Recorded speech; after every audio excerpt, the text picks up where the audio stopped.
We are now only 12 days away from the special election to replace Republican Congressman Chris Lee, who resigned from New York's 26th congressional seat in February after this picture he emailed to a woman who was not his wife leaked to the media. Lee's district is considered New York's most Republican district, electing only one Democratic candidate since 1953.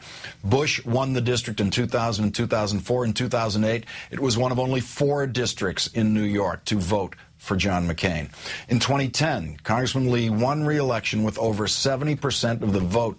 Shortly after Lee resigned, district Republican leaders selected State Assemblywoman Jane Corwin to run for his seat, but she is struggling in a recent robo-poll. The Democratic candidate, Erie County Clerk Kathy Hochul, leads Corwin 35 to 31%. That unlikely lead is explained in part by the candidacy of millionaire businessman Jack Davis, who is polling at 24%, despite being the only independent candidate on the ballot with Tea Party next to his name.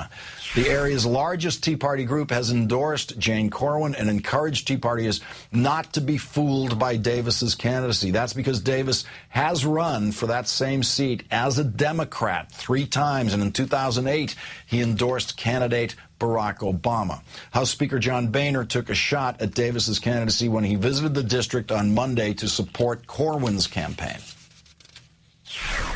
Listen, there are several candidates in this election, but there is only one conservative candidate in this election, and that's Jane Corwin.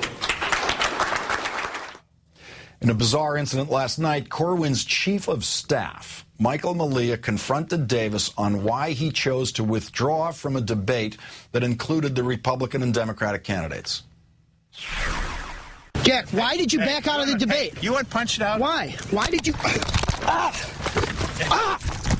Sir, why did you back out of the debate? Why did you back out of the debate? Why did you back out of the debate? Joining me now, Washington Post columnist E.J. Dionne. Thanks for joining me tonight, E.J. Good to be with you. E.J., you wrote about this a few days ago. This is the first special election since the House Republicans voted on Paul Ryan's budget. What has the Republicans in more trouble up there, the 3-way race or the Paul Ryan budget? Well, I think if it weren't a 3-way race, maybe it would never have become competitive, but it definitely wouldn't be competitive without the Ryan budget. The Buffalo News had a story up today saying Medicare is the big issue in the race. And I think this is an interesting test because a lot of Republicans had a false sense of security when they voted for the Ryan budget because a lot of Democrats tried to use Ryan's ideas in the 2010 elections against a lot of Democrats tried to use Ryan's ideas against Republicans in the 2010 election, but it didn't work because these are the ideas of some wonky Republican from Wisconsin, and there was no bill. Well, now you've got votes for it, and you've got an actual bill that was passed, and it's really been very potent, and Hochul has gone straight at Medicare cuts and their Medicare being cut to support tax cuts for the rich. E.J., this is Jack Kemp's district that the Republicans are risking here, and they may be in serious trouble in. You got to believe that the electorate up there is smart enough to distinguish Democrat, Republican, Independent, and how they split their vote, and who's going to end up winning if they go with the so-called Tea Party candidate. It seems that there's got to be a warning shot just coming out of where the polls stand right now for Republicans in Washington. I think that is the best news for Republicans.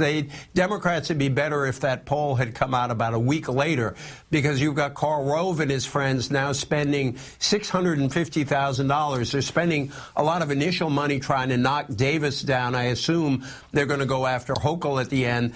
Republican, the National Party, the Congressional Committee, never expected to spend money in this district, and they're coming in. So there may be a warning shot, but I think voters often use special elections to send protest messages. I think that's part of what helped Scott Brown win in Massachusetts a year ago. This may be a protest in reverse about Republican overreach. And Hochul deserves credit. She's a well-financed candidate. Her husband, Bill Hochul, is the local U.S. attorney. Very, very credible candidacy that she's running. It's hard to say whether, Davis could be, with his past Democratic history, he could be pulling some Hochul votes aside, too. Although the polling suggests that more of his vote is coming out of Corwin, the Republican, than Hochul, and I think that you can be pretty sure of that when you see how aggressive the Republicans are in going against Davis. They think that he really could stand in the way of Corwin's victory. If Karl Rove swoops into that district and puts a lot of money into Buffalo television and other things, will the Democrats have anything that can respond as quickly with as much money? I don't think they'll have as much money as Rove can put in, but I think it really is a test case, a sort of a test run for 2012. You've got a generic Republican message about smaller government and lower taxes against a specific Democratic message about Medicare and tax cuts for the rich. And if Hochul can really cut into the Republican vote there, let alone if she can win, it really will tell us something about how 2012 might come out. But then everybody should beware of pundits using any special election to predict the future, including me. Well, Democrats will welcome her as a tremendous hero if she makes it to Washington. Yeah, you bet. E.J. Dionne of the Washington Post, thanks for joining me tonight. Thanks. Good to be with you.